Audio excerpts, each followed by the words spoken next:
Yo, what up? It's a tip of the week, and today we're going to discuss how to manage a patient who has a limited opening. If you love this tip and want to go deeper, check out this course. I can describe this course in one simple phrase: surgical coaching in your office. Concierge Surgical Coaching is a PACE accredited with the Academy of General Dentistry. This course offers an innovative approach to surgical and implant dentistry that can help you achieve your goals. Concierge Surgical Coaching gives you affordable prices, hands-on training, how to handle complications, step-by-step methods for best results, and how to discuss patient finances and your return on investment. Gain the skills you can use now on your patients for tomorrow that could achieve your production, clinical goals while never booking a flight for education again. Start earning CE today. Enroll at jaredwdds.com. All right, so a few months ago, I was working on a patient who needed a tooth number 14 out.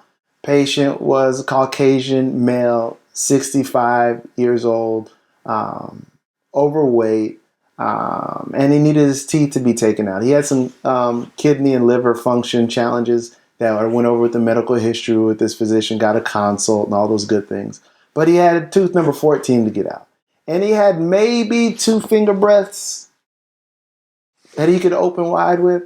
And if you work on any patient, a child to an adult, limited opening is kind of like the death of dentistry. Because if you can't manage a limited opening, if you're taking out teeth or putting in fillings, you're finished.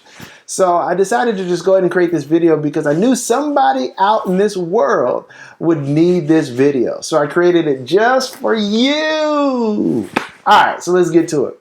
So number one is this. You want to speak to the patient and let them know, hey, because of this limited opening, this procedure may take a little bit longer than you would like. So number one, just lay the groundwork that it's going to be a little bit challenging. Put that in their mind, but most importantly, put that in your mind.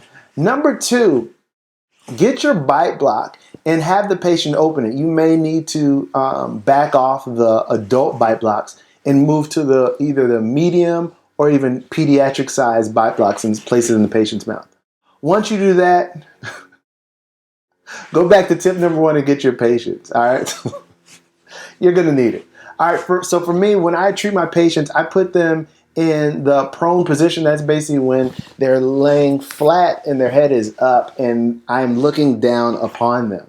And when I do that, I always like to put gauze in the back of the throat so that they don't swallow anything. Now, I can't stand when I see other experienced surgeons not putting a throat pack in the back of the patient's mouth because it's a disaster waiting to happen. So if you're doing it, stop doing it. I know I'm rambling. I know I'm getting way off course, but I just wanted to make sure that 2 cents could save your patient $10,000 and you getting a lawsuit. So just keep that in mind. And staying up at night, making sure that the foreign object or the known dental object that you placed in the patient didn't go into their lungs, but went somewhere else. So just keep that in mind.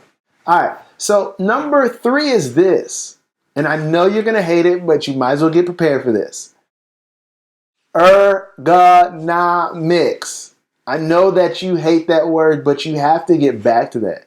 Ergonomics is basically the proper posture that you should have when you're doing any type of procedure or doing anything for that matter. You don't want to be bent over, kind of like this, working on the patient, because after a while, your neck is going to hurt, your shoulders are going to hurt, your back's going to be out of alignment, and you're going to have muscles that are going to be on fire when you're finished. And the patient is going to be sitting there like, finish? You finish? Just making more and more pissed off. So make sure you have ergonomics. If you don't know what ergonomics are, Google it, research it. I'm pretty sure you can find a million videos on it, but just get back to your ergonomics. But my bonus tip for you is this. Wait for it.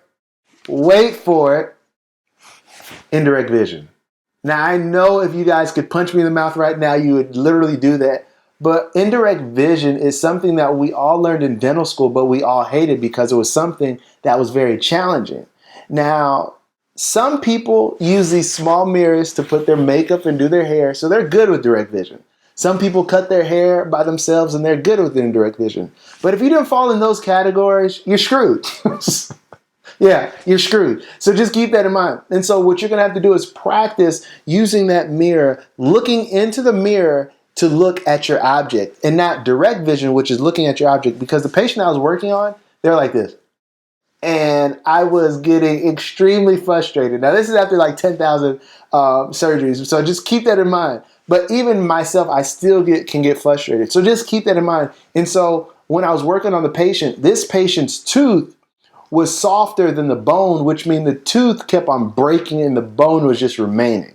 Now, if you watch any of my other videos on exodontia, you'll know that every tooth that I take out, I strive for it to be 98% of it done atraumatically, which means 98% of the teeth that I've ever taken out has been atraumatic. So it means I will take my time. And so that procedure took a lot longer than I'm ever in the procedure because one, the tooth, the bone, and then the limited opening. And so what I had to do is crack out my mouth mirror, put it in an indirect vision, have the patient be patient with me, place a bite block, have my assistant suctioning that area because in that area, I told you he had liver and kidney some challenges, so he's bleeding a little bit more than I would have liked.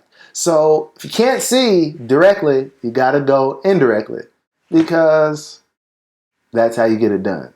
So there you have it, guys. This is Dr. Jared Williams, and my focus is for you to smile after surgery. Guys, if you like this video, hit the thumbs up, give me a like, subscribe, but most importantly, put some comments down below. I'd love to talk with you and chat with you about your experience with the JW method.